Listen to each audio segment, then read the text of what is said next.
Vous avez une proposition de valeur qui marchait avant la crise pour un certain type de client. Mais la crise est venue, vos clients ont changé.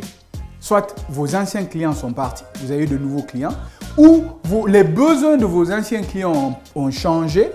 Et donc, il faut que vous aussi, vous changez votre proposition de valeur. Mais il faut aussi savoir qui est mon nouveau client dans cette crise. Qu'est devenu ce client? Quels sont les besoins de ce client? Quels sont les moyens que ce client a d'acheter mon produit? Si la crise elle est générale, ça veut dire que votre client aussi, ils ont perdu des revenus. Eux aussi, ils ont probablement perdu des clients. Si vous êtes dans le B2B, donc le business to business, donc d'une entreprise à une autre, si votre client a perdu des clients, ça va les empêcher de pouvoir acheter votre produit ou votre service. Et donc, il est important de savoir, est-ce que vous avez besoin de trouver de nouveaux clients ou est-ce que vous avez besoin de changer votre proposition de valeur pour servir les anciens clients en fonction du changement qui s'est fait dans leurs environnements. Mais au-delà de ça, une fois que vous avez une idée de la proposition de valeur que vous offrez ou de la nouvelle proposition de valeur que vous allez offrir, vous avez une idée du client que vous servez ou du nouveau client que vous devez servir et même de ce que ce client-là va devenir après la crise, parce qu'il faut savoir ça aussi. Après la crise, que deviendra ce client? Comment ce client va se comporter? Est-ce qu'ils vont revenir à leurs anciennes habitudes ou est-ce qu'ils vont s'adapter aux nouvelles habitudes qu'ils ont créées? Est-ce que la façon dont le marché est, ça va rester comme ça ou ça risque de se retourner à ce que c'était auparavant? C'est très important d'y penser. Il faut penser maintenant aux canaux de distribution, avant même les relations avec les clients. Parce que la relation avec vos clients se bâtit sur la façon dont vous leur offrez les services. Si vous êtes très bien à leur offrir le service dont ils ont besoin, votre relation va s'accentuer. Ils voudront faire des affaires avec vous. Aujourd'hui, si le pays est dans une crise, le continent est dans une crise, le monde est dans une crise, aucun de vos clients vous ne pouvez pas considérer tous vos clients comme des clients fidèles. Parce qu'ils sont dans une phase de survie.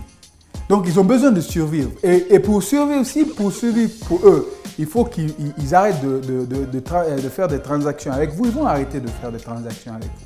Si vous ne vous adaptez pas à leurs besoins, ils vont arrêter de faire affaire avec vous. Ils vont trouver quelqu'un d'autre pour leur offrir ce dont ils ont besoin. Donc, il est très important de savoir quel est le canal à travers lequel vous pouvez distribuer votre service qui puisse satisfaire les besoins de ce nouveau client ou de cet ancien client. Ça, c'est très important de le savoir. Quels sont les nouveaux canaux de distribution qui ont été créés à cause de la crise? Quels sont les canaux qui ont été affectés à cause de la crise? Quel est le moyen pour vous de pouvoir innover votre façon de distribuer? Une crise peut permettre à ce que, par exemple, la livraison à domicile se développe. Parce que les gens se retrouvent que peut-être les moyens de transport sont difficiles. Une crise peut faire que vous rendez compte que votre fournisseur, vous-même, votre propre fournisseur n'arrive plus à vous fournir. Donc vous vous dites, mais peut-être que moi-même, je dois commencer à produire ce que mon fournisseur m'offrait. Donc vous-même, vous allez dans votre chaîne de valeur, vous retournez dans votre chaîne de valeur pour être dans la manufacture au lieu d'être juste peut-être dans la vente ou dans la distribution.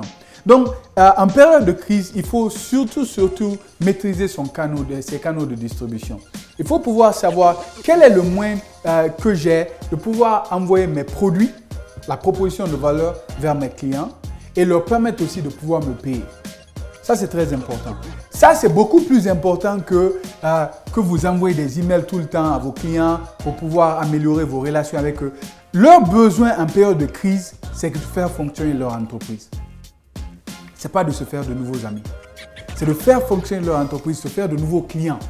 Parce qu'ils ont des problèmes, eux aussi. Ils ont des clients qui doivent satisfaire. Ils ont des dettes qu'ils doivent payer. Ils ont des fournisseurs qui doivent payer.